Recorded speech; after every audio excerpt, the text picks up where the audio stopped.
Hello, everybody, and welcome to White Lash Radio. I'm your host, Jeffrey Danger. We are making history here today. Today is our inaugural episode, and of course, I know the question on everybody's mind is, well, why are you calling it White Lash Radio?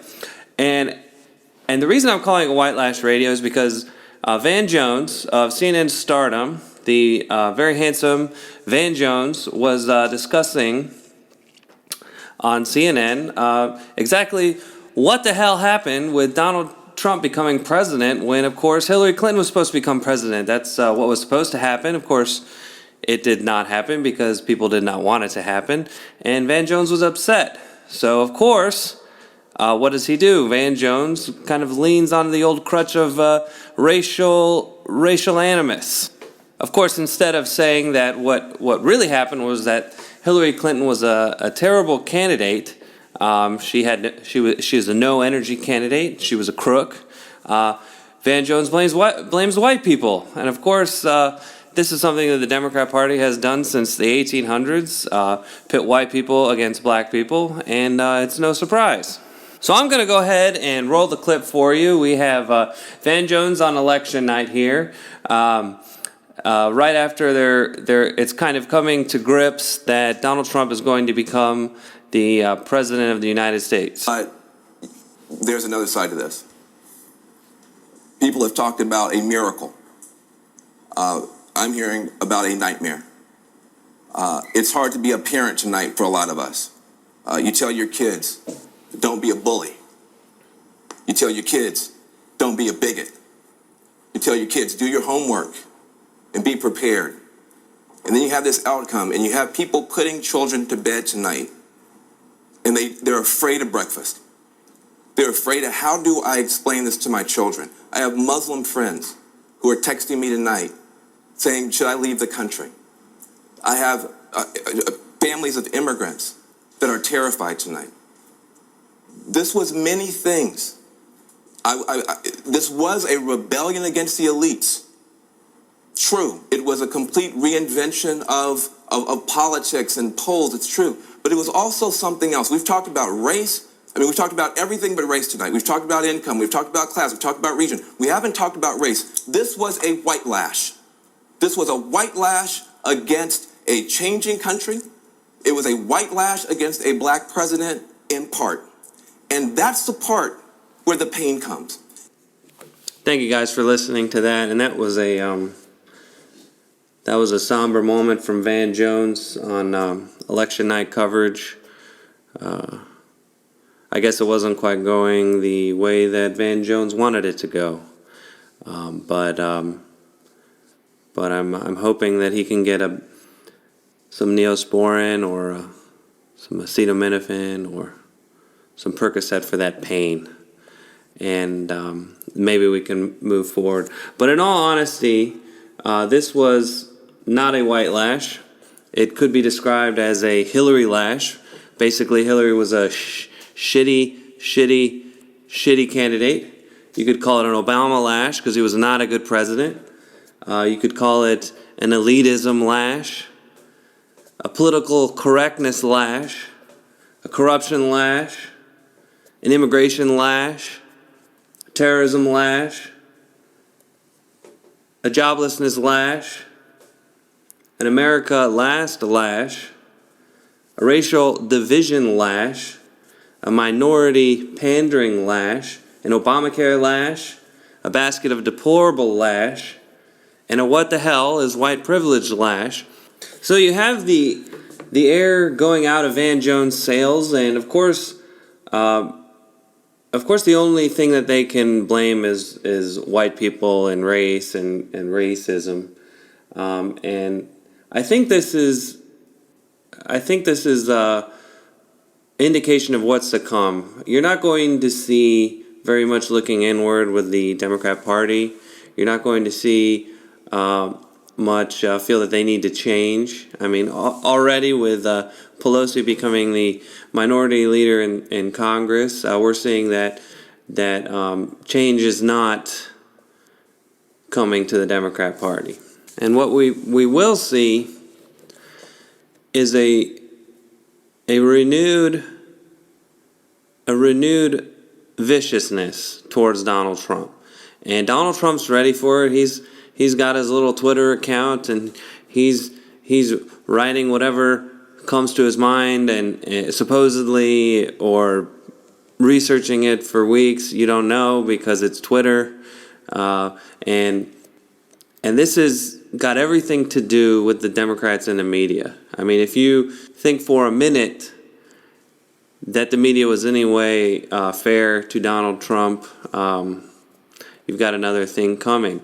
And what's happening to the media is they're becoming somewhat of a niche platform. It used to be where everyone would watch a couple channels, and that was where they got their news, their TV news, and they got Washington Post, New York Times, LA Times, and that's how they digested the news. Now CNN, MSNBC, what they're going to become is a niche news media for aging liberals to scream about how idiotic Donald Trump is, and then the rest of the world will continue moving forward towards his agenda. And the scary thing for them is they don't know how to handle him. I mean, he's got to be the most unusual person on TV. I mean, he's got crazy poodle hair. He says crazy things, and everybody else that's not a Democrat or in the media is kind of in on the joke. We get it. I mean, a lot of it is funny. I mean, he cannot be a racist. He deals with African Americans. He deals with Hispanics. He deals with all kinds of races of people. So he can't be a racist any more than Hillary Clinton is a racist. And he has 0 friends from the KKK. She has more than 1 friend from the KKK. So in that metric, Donald Trump is much less of a racist. And in a point of clarification here, when I say that Hillary Clinton has KKK friends, of course I'm pointing out that she was close friends with the Robert C. Byrd, who was the Grand Kleagle or whatever of the Ku Klux Klan. And I don't think you can find that in Donald Trump's history. You can't find that because it would have come to light. And Hillary Clinton embodied the type of candidate that people were so sick and tired of. She had no regard for rules that everyone else has to follow. If you've ever worked for the government or worked for a company, I mean, if you work in retail, you buy a soda, you got to put a sticker on it or they'll fire you. A sticker that says the product was bought at the store, or they'll fire you. But if you're Hillary Clinton, you can have classified information in somebody's bathroom and get away with it. You can have meetings with the Saudi Arabian princes and all these governments that hate us and get away with it. And you have Donald Trump, who builds buildings in Manhattan and has very little to do with politics. And people thought he was kind of a glass of fresh water compared to Hillary Clinton. Oh, and boy, are they mad. Have you guys seen this? James Taranto has a great piece. I love his work in Wall Street Journal. Jennifer Palmieri, who declares that she knows how to be a gracious loser. I mean, she might know how to do it, but they've got her claiming that the Donald Trump campaign was courting white supremacists and that she wouldn't want to win the way that the Trump campaign won. And if you believe that Hillary Clinton wouldn't do anything to win, I mean, Donald Trump overturned about 6 million Obama votes, and those votes probably were not the hooded type, but it's the only thing that they can kind of grab onto with Steve Bannon, and it kind of reminds us of when Hillary Clinton was reading headlines, and if you've read any of those articles, I mean, they're total satire pieces. One of them, I think at least one of them was from Milo Yiannopoulos, who said that, would you rather your child had feminism or cancer? And I think of the Breitbart audience, I think it was like 80% would rather their child have cancer. Of course, it was a total joke, but Hillary looked ridiculous standing up there reading these headlines, and you had gasps from the women members of the audience. It was like the Hindenburg was going down again. And I haven't seen audio of Jennifer Palmieri, or I haven't seen video of Jennifer Palmieri arguing with Kellyanne Conway over the white supremacist element of the Trump vote, but I can imagine her humorlessly portraying Kellyanne Conway as some kind of a grand leader of a racist nationalist type of movement. It's clearly beyond offensive for Kellyanne Conway, who's an honorable person, and I know it must be frustrating because every time something happens with the conservative movement and we have a little bit of success, we get a new label, and you know the Democrats love labels. They love African American. They love Hispanic. They love all these labels for Americans. One label they have, of course, is the alt-right. Reminds us of the neocon movement, which I'm pretty sure that was liberals naming that one too, and it just reminds you of Nazis every time you hear it. And the alt-right, they're saying, okay, there's an alt-right, which I don't know what it is. I think Milo has a great explanation on what it is, because the liberals named it, and then I guess he's the queen of it now, and it's just frustrating to me when you have a new label out there, and unfortunately you haven't changed, but the label's changed. All right, and this just landed on my desk.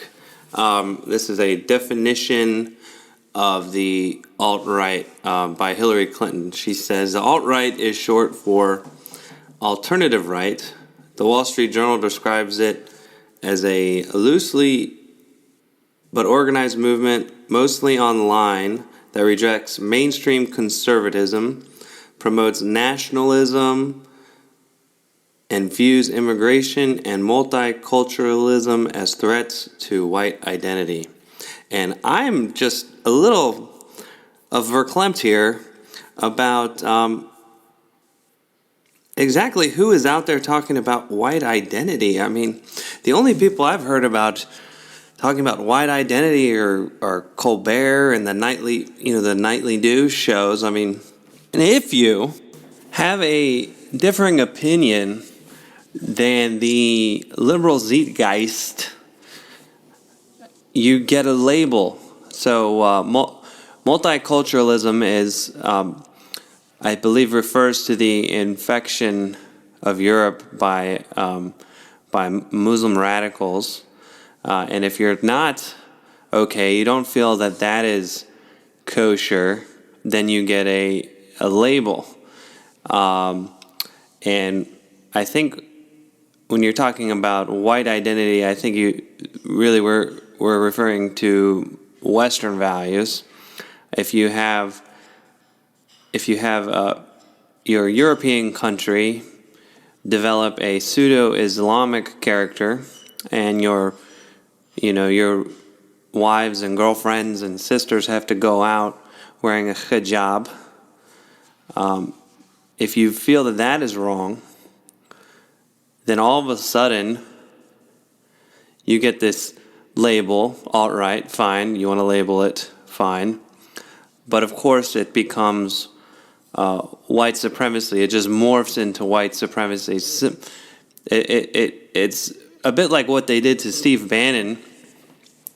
Steve Bannon was named the chief strategist in the White House, and Steve Bannon somehow has become a white supremacist just by being connected to Breitbart. Breitbart is not white supremacist, but they just, they give it this name, alt-right, and then they call it Nazis, and then all of a sudden you're a racist, and it's so unfair, and it's so disgusting to malign the character of people just because they have a differing view than you, and it really is so gross. I mean, for instance, if you believe anything other than the earth is warming and humans should stop producing, you are labeled a denier.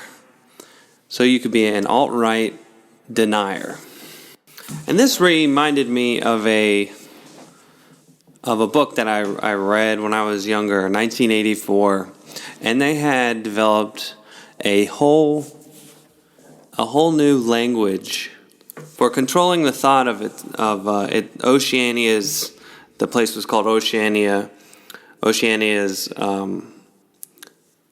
population, and they took out words like liberty, freedom, anything that would be counter to the popular ideology. And I think that there's this kind of a natural tendency of people on the left to try to control everything that people do. What it is that they drive, what it is that they eat. You saw in New York City where Mayor Bloomberg wanted to stop people from the ability to drink certain sodas. They don't want you to drive anything larger than a Prius, or and if you have a differing opinion on the environment than them, of course you're a denier. If you have a differing political opinion than them, you're a member of the alt-right, which basically means you need to get your hood and get in line. I think it's an indication that there's a bent on the left, kind of a romanticism of totalitarian regimes. You saw,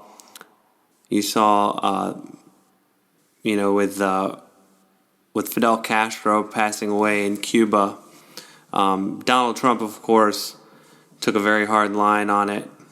But the left, I think that the left, a lot of people in the left believe that in Fidel Castro's Cuba, everybody had enough to eat. Everybody had amazing health care. They keep bloviating about the health care in Cuba like it was, like you probably had to be a celebrity in Hollywood to even get a checkup by a doctor. And of course, if you're Joy Behar and you go to Cuba, I mean, you probably get access to all the great facilities, and similar to if you were to go to North Korea, they show you whatever it is that they want you to see, and you don't see the poverty, the hunger, the thousands of people that have been murdered by the regime, and of course that is what happens when the government is large and has that kind of power to over its people. And Edison, do we have a clip of Joy Behar reacting to the death of Fidel Castro? Okay, let's run that clip. You've been there. I went to Cuba. Yeah, so did she. I went to Cuba last April. And it's interesting. I mean, they have 100% literacy rate there. So everybody gets a free education. Everybody has top-of-the-line medical care, so everyone's healthy. Top of the line? Pretty good, yeah. Well, actually, as a matter of fact, there's one thing that's interesting to me, because there's a vaccine that's being developed in Cuba to treat lung cancer, and it's showing very promising results. So if Trump says we're going to cut ties with Cuba completely, our doctors will not be able to work with their doctors. He's not saying that, though. This is just mind-boggling to me, how in Joy Behar's mind, we have lost the special sauce to correct all of society's ills in the passing of Fidel Castro. And what is it that the left admires about dictators so much? I mean, if you look at it here, I mean, what is it? What are they trying to do when they stop you from being able to drink a certain soda or eat a certain food? It's just a level of control. Fidel Castro had a level of control that they admire. Does anyone believe that with the passing of Fidel Castro, we have lost the cure to cancer? Is that what we're talking about here? Before Castro came into power, they had something like an 80% literacy rate, and now they have 100%, and they've murdered thousands of people. They have people lining up to get onto plastic or rubber boats and land into Florida. Thousands of people dying that way. And yet we've lost some kind of liberal icon for the social justice warrior in Fidel Castro. And sometimes it seems like you have to do backflips just to understand where the left is coming from. Because in Fidel Castro's Cuba, you had gay people murdered, you had political dissidents murdered, you had a lot of so-called progressive ideologies stamped down, but what they, in the end, they admire is the control over any of those ideas. And so on that positive note, I want to thank you for listening to White Lash Radio. In a moment, we're going to have our official White Lash Radio Donald J. Trump Twitter update. So stay tuned. We'll be back in just a moment.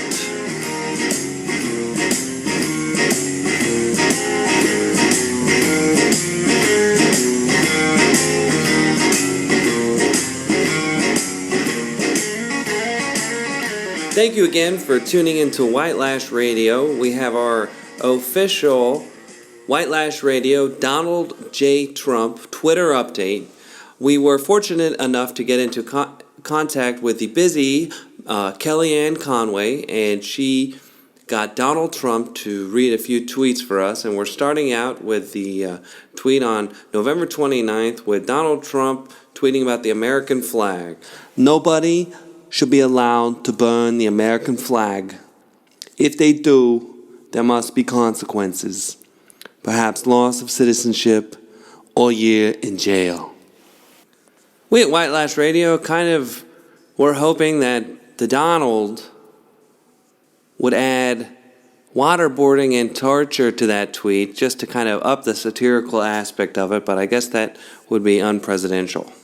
And the left, of course, is back to pretending like they give a damn about the Constitution, saying that Donald Trump is violating the First Amendment here and exercising his First Amendment rights about the American flag. Of course, I believe that the Donald was just expressing more of a sentiment than an actual proposal. We don't think that Donald Trump will actually be waterboarding flag burners. We hope that he will waterboard some social justice warriors as a kind of memorial to the late, great Fidel Castro. And we at White Lash Radio are hoping that Joy Behar will step in line to be waterboarded by the great Donald Trump as well. Again, Donald Trump graciously reading his November 30th tweet about the deal that he struck single-handedly with Carrier Air Conditioning in Indiana. Take a listen.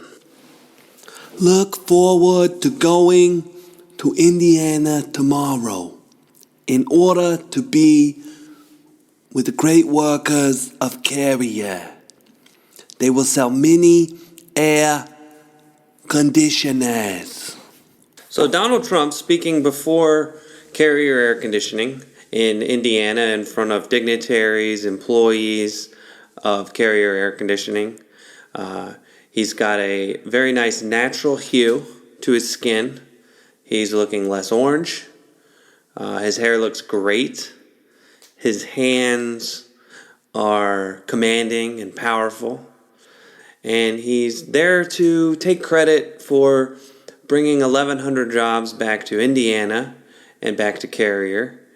And I believe in business, a lot of what it takes is about signaling. Donald Trump is signaling that business is going to get better in the United States, but that American companies are also going to need to honor their commitment to the American worker.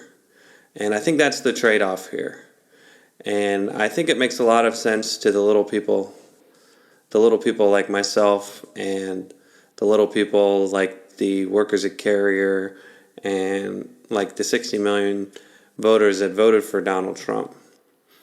And up next we have Donald Trump graciously reading his December 2nd tweet about a phone call he took with the president of Taiwan. The president of Taiwan called me today to wish me congratulations on winning the presidency. Thank you. And here we have the left going bonkers over a democratically elected president, calling another democratically elected president to offer congratulations. That's it. And of course the first instinct of the left is to make the Republican president look like a huge dumbass. And so they were saying that Donald Trump basically made an accident and took the call without consulting any advisors. Further reporting elucidated that Donald Trump actually planned the call, and it is really a signal to China that things are going to be changing. So Donald Trump is a hypomanic businessman. He doesn't wait until formalities like swearing in to assume the job. He's already dictating foreign policy from the 50-something floor of the Trump Tower, the gilded Trump Tower. And Trump is putting the One China policy back onto the table for negotiation purposes. Because you have China, in Trump's mind, devaluing the currency. You have China building a legitimate military base in the middle of South China Sea, basically expanding its territory. So Trump is saying here that, well, if you want to do that, we're going to go ahead and put one China back on the table. And maybe it's a little ridiculous that a country that's been a country since 1950s is not recognized by the rest of the world. In Taiwan, cannot even fly its flag in the Olympics. So it's a little backwards the way that they treat Taiwan. And if you want to expand your power in the South China Sea, if you want to take over, the fishing waters in the Mekong Delta, or whatever China is doing to bully its neighbors, then Trump is saying that, well, let's put one China on the table. And I don't think it was a haphazard. I think he says, everything that his sort of default answer to anything is China. China's killing us. And of course, that's translating into foreign policy. And I think he's going to take a tougher stance against China. And I don't think it's necessarily a bad thing. I think China probably needs the United States more than the U.S. needs China. I mean, we survived without China for 200 plus years. They were not an economic power. We could probably build our iPhones in Vietnam if we had to, or we could build our iPhones completely in Taiwan. So I think China and the U.S. Are going to reevaluate. The relationship will be rebalanced, and I know everybody that is an elite or in power thinks Donald Trump is a complete maroon, but obviously he's looking to put Taiwan as a bargaining chip, hopefully to the benefit of Taiwan, but we'll see.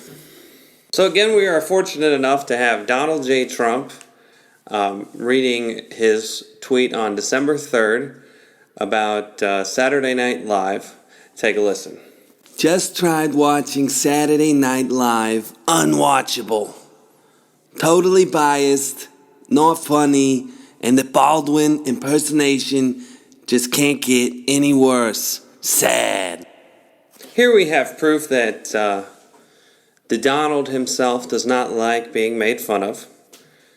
He is really funny when he makes fun of other people, but he doesn't like being teased.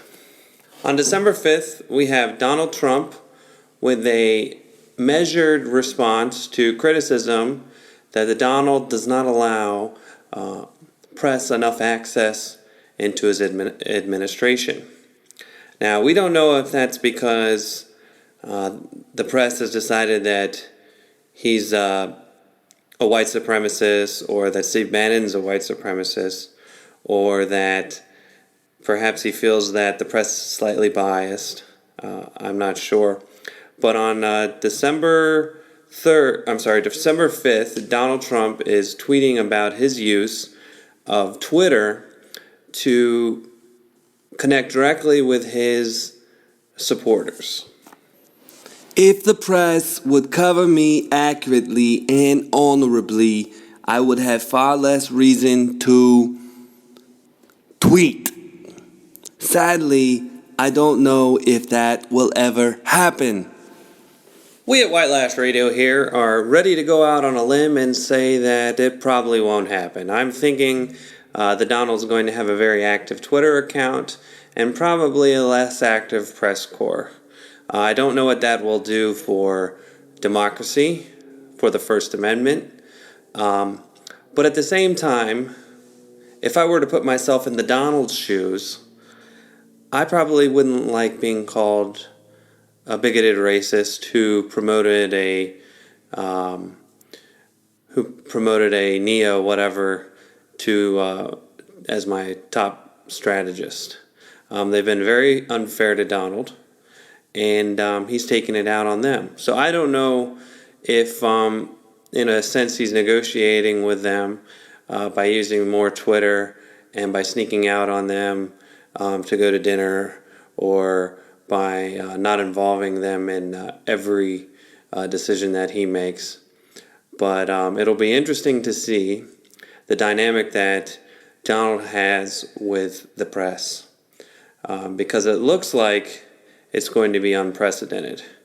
But I think you could expect that coming from the Obama administration, where the press was basically sycophantic, and they had tingles up their legs, and they admired him because of the way that he spoke and because of the crease in his slacks. It's definitely has to be different. And given Donald's trailblazing record, I think it will be different. On December 6th, the Donald is setting a tone for negotiations with contractors for the government. By tweeting about Boeing, he is basically saying that he wants cost contained in the government. Boeing is building a brand new 747 Air Force One for future presidents, but costs are out of control. More than $4 billion. Cancel order. So, of course, Donald is sending prospects for Boeing stock lower, but in tweeting this, he's sending a message to contractors that they need to keep their costs in control, that he knows what it costs to build an airplane. Barack Obama dealt in monopoly money, but he knows the value of a dollar, and he feels like you can build 2 airplanes for under $4 billion. To keep that in perspective, it costs a couple $1 billion to build an aircraft carrier. So we're talking about 2 airplanes. So even the most advanced military aircraft, like the B-1 bomber or the F-22, don't cost $2 billion. I think the B-1 costs about $1 billion to make. So Donald is trying to set precedent here. He is trying to, he's basically the leader of a gigantic bureaucracy in the federal government. So he is telling everybody within Twitter range that we need to keep costs under control, that it's not the same government that it's going to, that it was under the Obama administration. So in one single tweet, the Donald sends a message to the Pentagon, the entire government, and also any contractors out there that are looking to fleece the U.S. taxpayer, that we're dealing with the author of The Art of the Deal, and that he's not going to put up with it like an Obama would. So I want to thank you for listening to White Lash Radio. We're going to take a brief break, and we'll be back in just a quick moment.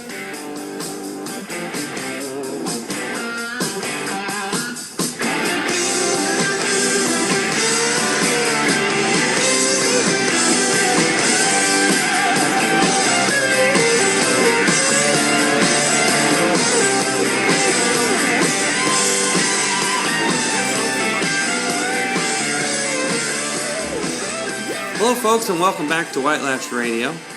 On December 8th, Donald Trump appointed to the head of the EPA position Scott Pruitt, who was the Oklahoma Attorney General, and some say he was a ally to the oil industry.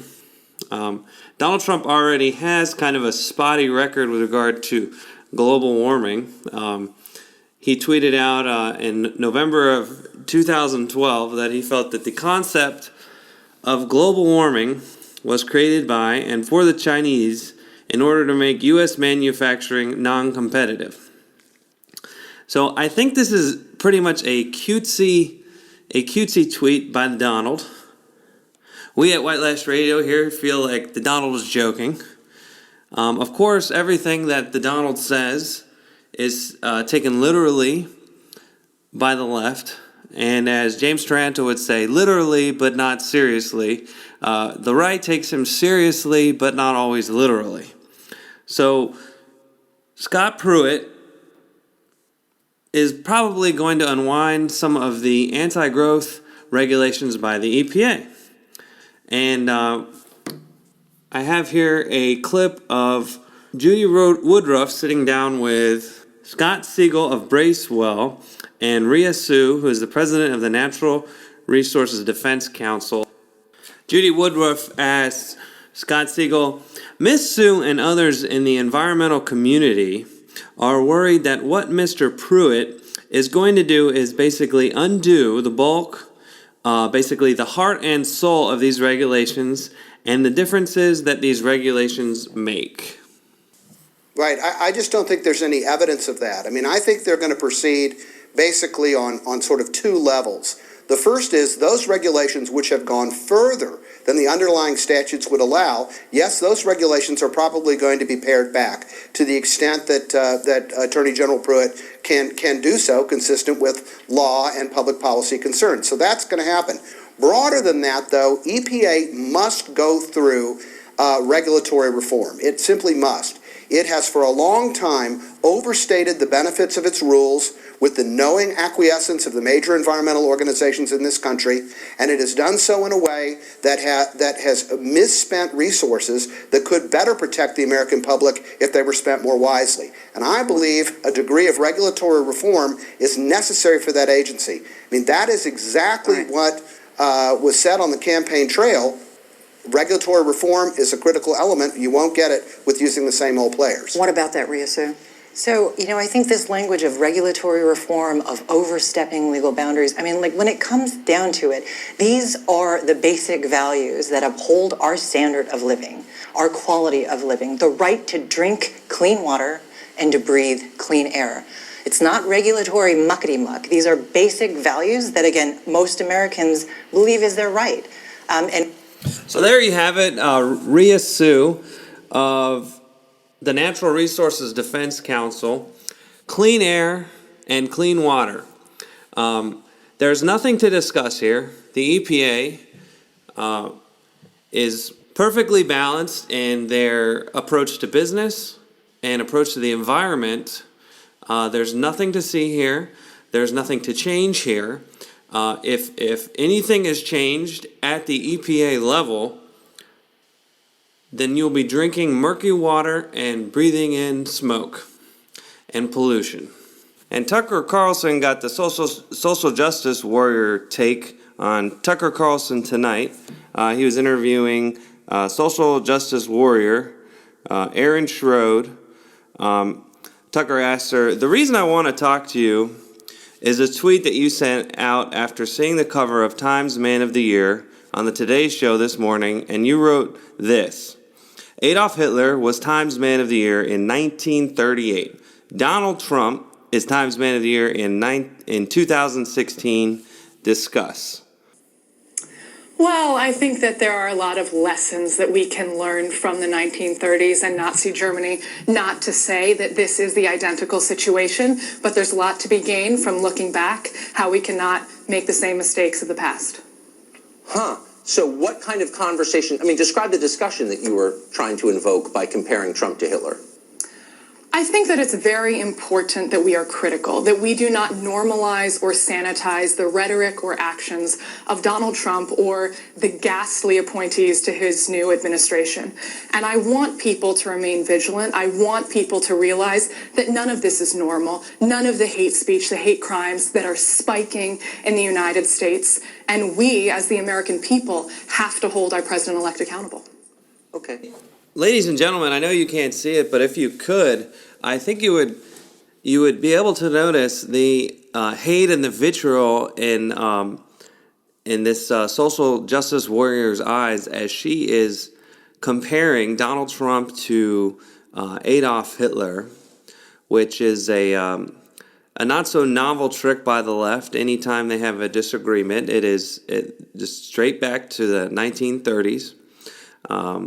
They even call, of course, Nazism far right, when of course it was a socialist movement.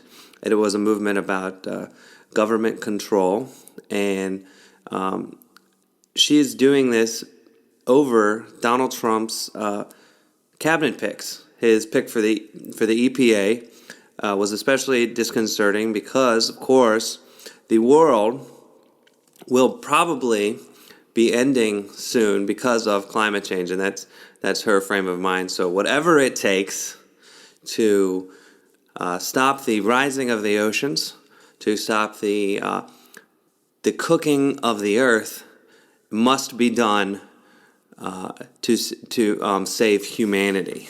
And Donald Trump is expected to appoint Rex Tillerson as Secretary of State. He was a engineer, and he worked his way up through ExxonMobil, which is the former Exxon, which is a former Standard Oil company, which John Rockefeller ran.